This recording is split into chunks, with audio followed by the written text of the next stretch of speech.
କେବଳ 41% ଭାରତୀୟମାନଙ୍କ ପାଖରେ ଇନ୍ସୁରାନ୍ସ ଅଛି। ତ ଆପଣ ସେଥିରେ ଅଛନ୍ତି ତ?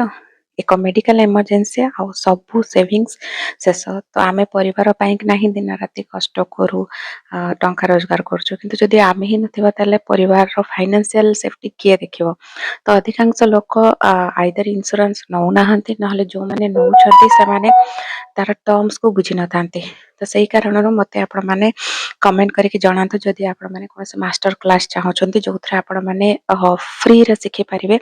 ଫାର୍ଷ୍ଟ ଲାଇଫ୍ ଇନ୍ସୁରାନ୍ସ କେମିତି ପରିବାରକୁ ସୁରକ୍ଷା ଦିଏ, ସେକେଣ୍ଡ ପ୍ୟାରେଣ୍ଟସ୍ ମାନଙ୍କ ପାଇଁକିନା ଠିକ୍ ହେଲ୍ଥ ଇନ୍ସୁରାନ୍ସ କ'ଣ, ଥର୍ଡରେ ଟର୍ମ ଇନ୍ସୁରାନ୍ସର ସିମ୍ପଲ୍ ଗାଇଡ୍, ଫୋର୍ଥରେ ରିଏଲ୍ କ୍ଲେମ୍ର ଷ୍ଟୋରିଜ୍, ମାନେ ଆପଣମାନେ କ୍ଲେମ୍ କଲେ ଇନ୍ସୁରାନ୍ସରେ କେମିତି ସେଟା କରନ୍ତି ଆଉ କମନ୍ ମିଷ୍ଟେକ୍ସ କ୍ଲେମ୍ କରିବାରେ।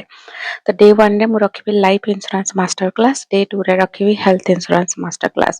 ତ ଏହା କେବଳ କ୍ଲାସ୍ ହେବନି, ଏଇଟା ଆପଣମାନଙ୍କ ପରିବାରର ଫ୍ୟୁଚର ସିକ୍ୟୁରିଟି ବି ହେଇପାରେ। ତ ପ୍ଲିଜ୍ ମୋତେ ଜଣାନ୍ତୁ, ମିନିମମ୍ 100 ନମ୍ବର୍ସ ରେଜିଷ୍ଟର ହେଲେ ମୁଁ ମାଷ୍ଟର କ୍ଲାସ୍ର ଡେଟ୍ ଆଉ ଟାଇମିଂ ଆପଣମାନଙ୍କୁ ଜଣାଇଦେବି। ଏଇଭଳି ଫାଇନାନ୍ସିଆଲ ଲାକ୍ସ ପାଇଁ ମୋ ଚ୍ୟାନେଲ ରୁପିରା ସବୁ ସବସ୍କ୍ରାଇବ୍ କରନ୍ତୁ। ରହୁଛି, ଜୟ ଜଗନ୍ନାଥ।